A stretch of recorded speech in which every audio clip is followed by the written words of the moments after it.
Are you sure there's buried treasure here? I resisted rolling my eyes as the small boat we were on slid up against the sands of the island. It's not like a treasure map, Zach. There won't be a dotted path leading to X marks the spot, I told him as I surveyed the encroaching jungle. It was exactly like my friend Will had described. It was haunting how still the foliage was. Not even a sign of wildlife could be seen. Well, that isn't necessarily wrong, though. I mean, if there is treasure here, it's not exactly going to be scattered about, Jack commented as he lit a cigarette and paid our guide. When should I return to pick you up? The Egyptian man asked. His eyes betrayed his fear of the island, a clear danger that he was sure existed just beyond this line of trees. He was anxious to leave.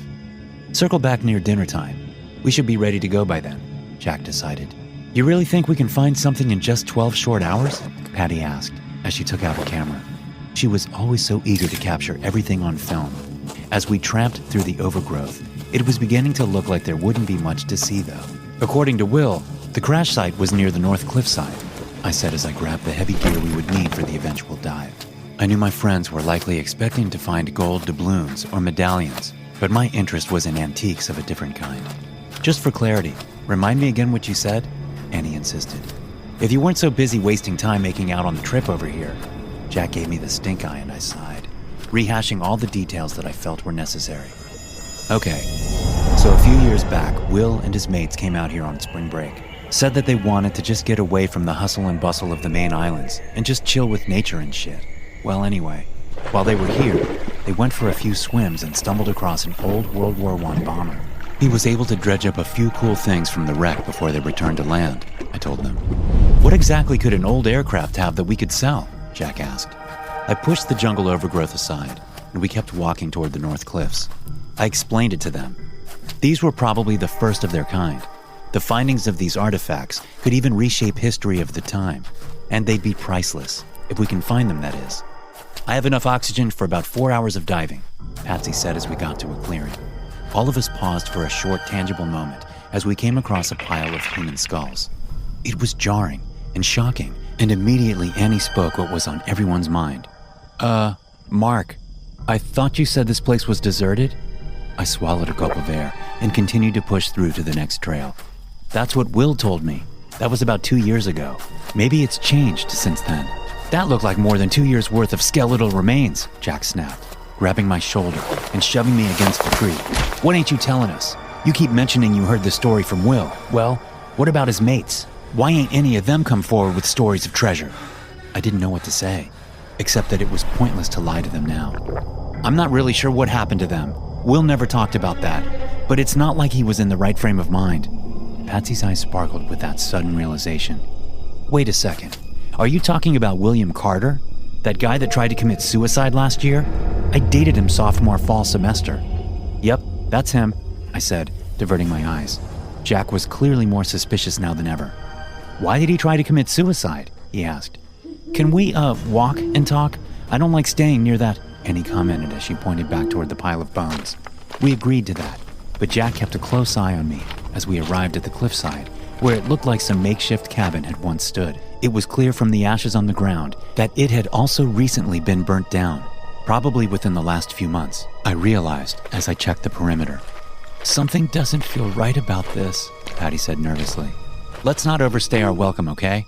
A lot of the info I got is probably old, so why don't we just dive, grab the goods, and just hang out at the shore until Abdul shows back up to take us to the main island, I suggested. Suits me just fine, but don't think for a second I'm letting you off the hook about Will, Jack said as he started to strip down and get ready for the dive. We had only brought enough gear for 2 people, and since he and I were the top swimmers from college, it made sense we would go. In the meantime, I told the girls to stay watch and tug on the line if there was a problem.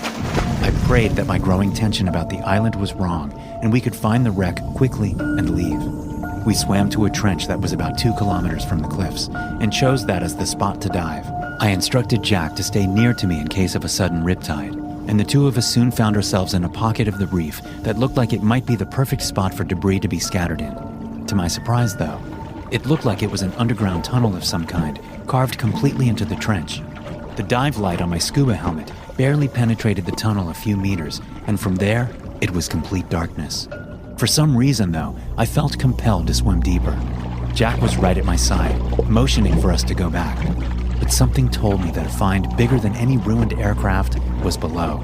This was going to be groundbreaking, I just knew it. Soon we found ourselves swimming up into what I soon realized was a chasm of some kind with an air pocket. As we came up, I found myself staring at some kind of ancient wall. The carvings on it looked far more prehistoric than I imagined possible for this area, and it immediately sent images of the legends of Atlantis running through my mind. Jack took off his helmet and rubbed his ears. "I hate when they pop like that. We must be pretty far down. I don't see any sunlight anywhere," he commented as he checked around the exterior of the wall. Who knew when the last time humans had stood here, I thought to myself. The wall seemed to stretch for miles, dark and untouched and foreboding.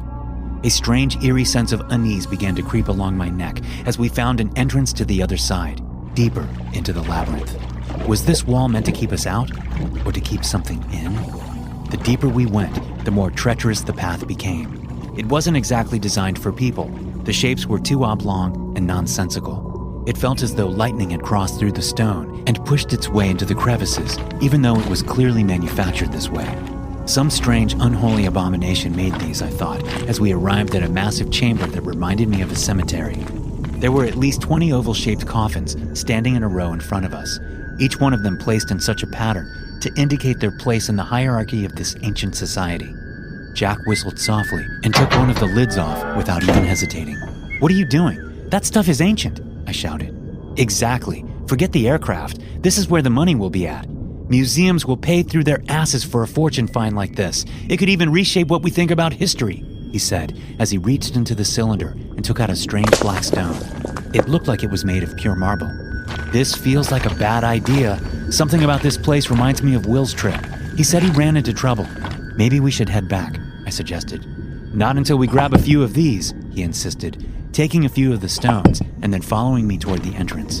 All the while, it felt like we were being watched. As we made it to the air pocket where we would need to dive again, I heard a strange whistling noise and turned back toward the tunnel instinctively. There was something there. It was larger than any normal human and had eyes that covered its body. It looked like it had formed out of the shadows themselves. I grabbed Jack to look, but in that split second the creature had vanished. "What's wrong with you?" he snapped. I'm not sure what I saw," I admitted.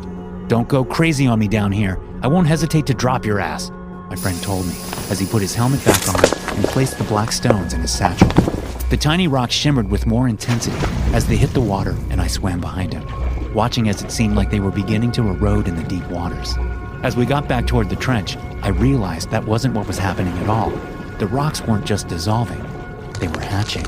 Some strange black tendrils were moving out from his satchel and wrapping around Jack's leg as I swam, and I tried to catch his attention, but it was already too late. Somehow this formless blob was expanding at a rapid rate and grabbing a hold of his appendages, making him sink the way a true stone would. I tried to grab a hold of him, but the creature was coiling into his skin tighter and tighter as he sunk into the depths, and I knew I wouldn't have the power or the time. Instead, I said a silent prayer and crashed back toward the surface, calling out to my friends for help. But the cliffside was silent.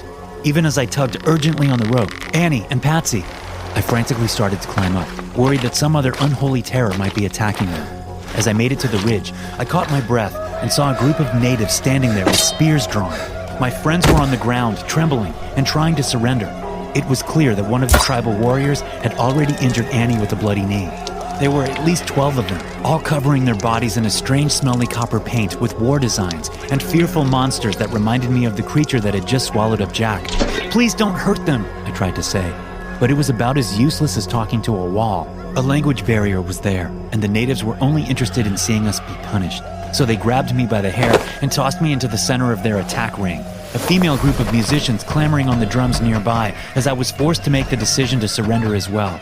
It was the only chance I had to determine if we could escape and possibly get out of here alive. One of the islanders shoved me to the ground, another jabbed me with a pike. There was a bit of commotion among them as I began to bleed. As I looked up at our captors and got a better view of them, I started to understand why they were amazed by seeing us. Beneath the war paint, it was clear the natives were sickly, their skin a grayish green that was tight to their skin. Worse still, against the sides of their faces, I saw long gills that moved up and down as they breathed and fish-like eyes. These people had been separated from society for so long that they did not even resemble humans anymore. They pushed us toward the jungle, motioning for us to listen or face more brutal treatment, and Patsy gave me a foul look. "I thought you said this island was deserted." It's like I told you before. It's been a few years. Maybe something has changed since then, I remarked. Bullshit, Mark. And where's Jack? What did you do to him? She snapped. One native became angry at her heightened voice and shoved her again. I whispered, maybe we can talk about all of this when we get out of this mess alive. Soon we found ourselves at a very simplistic settlement. It was made of the same materials that we saw in the cabin, but clearly was only made maybe a year ago. We saw more skulls scattered about what looked like a crossover between a throne and an altar, and the natives began to chant as they tied us up and forced us on the ground. Everything about their behavior and demeanor told me that we were about to be killed. Any bright ideas? Annie whispered. I was watching all of them, trying to figure out if there was really any chance they might be reasoned with. Then from the front of the altar, I saw a face that sent a shock down my body. Will? Patty screamed in surprise as her old boyfriend moved toward us, flaunting his strange bone jewelry like a king. You're dead. I saw you jump at the school, she whispered as he stood right over top of her. Of course I was. Before I came to this island, I was dead to the whole world, he whispered. He seemed to be looking at us with amusement and a bit of surprise. I honestly never thought you, of all people, would come here. My suicide was meant to stop you, keep you away. I didn't think you would let greed cloud your judgment, Will said, as he told the natives to pull us up to our feet. You came searching for treasure and found something much more dangerous, didn't you? He said with a sparkle in his eye as he looked toward me. He barked another order, and a few natives came forward with what looked like a tomahawk. You've desecrated these people's holy land, Mark. For that, I'm afraid you're going to need to pay a price, he said. I was still baffled by the strangeness of our friend being alive, but before I even knew what was happening, one of the natives was holding my arm still, preparing to chop off my hand. You don't understand. It was Jack. He's the one that took the stones. I tried to stop him. I knew something was wrong with them, and then something under the water attacked him, I said desperately. A few other natives closed in to watch this strange and sinister ritual, each of them holding a different tool or instrument I was sure would add to the torture.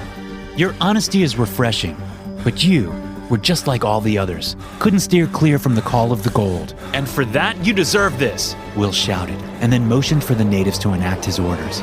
In one quick swoop, the tomahawk came down and smashed at my wrist, cutting at the bone. Since my arm was not resting on anything, the force of the impact was greater than I was ready for, and it sent me immediately into shock. But Will didn't even flinch when he heard my guttural screams. He ordered the natives to slam the weapon against my arm again and again, severing the hand from my wrist until only bits of sinew and flesh could keep it together. Immediately, the native woman poured a fine coppery water in the wound, cauterizing it the way a laser might in surgery. It burned, but the shock of the initial pain had caused me to go completely numb. To my side, I heard Annie and Patsy screaming and crying, trying their best to not lose their minds as they imagined their own fate at the hands of our former friend. Will took my severed hand and showed it to all the natives in triumph. They cheered and he turned the hand over to let blood drain out, forcing me to have it drip on my face. Let the truth flow into your veins, Mark. Open your eyes and see the dark reality of the world around, he said as the natives forced my eyes open, and the disgusting body fluids clouded my vision. It burned perhaps even worse than the amputation, and I cried for him to stop. Then they pushed me back to the sands and took the hand toward their nearest bone pile, tossing it on top and lighting it on fire. I stood there, still transfixed at the reality of losing my hand, and numb to the world when I heard the roar of the water and looked toward the horizon. Something was coming up. Was it the same creature that had attacked Jack? Immediately, the natives dispersed like cockroaches, and I grabbed at the girls to hide, even as Will lost his focus. He couldn't control their fear, and apparently the amputation of my hand had been some sort of sacrifice that was meant to appease this blood beast. We watched as Will approached the faceless creature, its formless body shrieking violently and towering 2 feet above his head, opening its maw and spewing toxic acid into his flesh. Now it made sense how these people had lost their sense of humanity. They worshipped monsters, and as I watched Will get flayed alive like some dead cattle, I realized that it was their fervent desire to emulate these atrocious beasts. With his face peeling off and his body being cut to ribbons by the monster, our old friend faced us. I'm actually thankful you came, so you too could be granted the immortality I have. I had to leave the life I knew for this, but it was worth it. You'll see that the infinite wisdom they offer will have you strip off your humanity too, Will said, his voice shaking as he was attacked over and over. He was offering himself as penance for our crimes, confident the beast would resurrect him to a higher form of life. I took the opportunity as a chance to run for the coast. The girls followed behind as we heard screams from the natives, but nothing could deter us from trying to escape. We made it to the shore where our guide was supposed to be waiting for us, and I felt a gut-wrenching twist in my stomach as I saw the poor man on the sands torn apart like a beached whale. The creature had found him before we had. Annie screamed again. Then I heard Will whisper an offer of freedom. "One of you must return to the world and tell them of this place. Tell them the danger so they too will one day be foolish enough to come to our shores," he snarled, as his organs began to grow back within his collapsing body. He reminded me of a zombie, being powered only by the will of the mindless creature that was eager for more victims. "We can pilot the boat, come on," Annie insisted. Patsy hesitated for a moment, and it was that hesitation that killed her. A long, shallow hand from under the sand grabbed at her legs and started to pull her as we pushed the boat out to shore. "There is nowhere you can run from this!" Will screamed as Annie and I climbed into the boat. We tried desperately to reach for Patsy as she was swallowed by the undead monsters under the beach, but it was too late. It was a miracle we made it off the beach. As we pushed toward the open water, I activated the boat engine and didn't look back. We could still hear the shrieking even as we saw the last scrap of land fade away. It's almost been a week since we were there. Annie and I made it back to the main island and got a quick rest before flying home.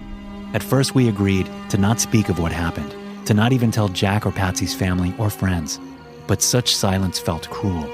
So instead, we painted a picture of a terrible accident that happened on the way.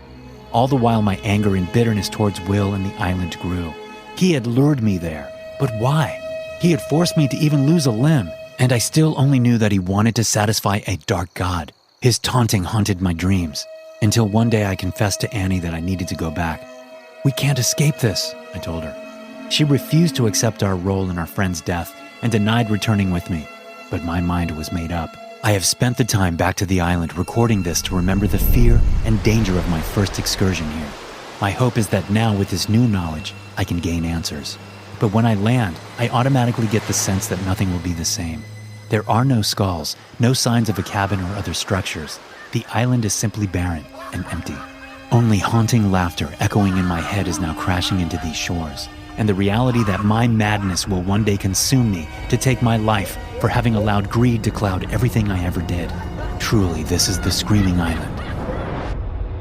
Thanks for listening. If you enjoy these stories, be sure to subscribe to the podcast and check out some more of my episodes here.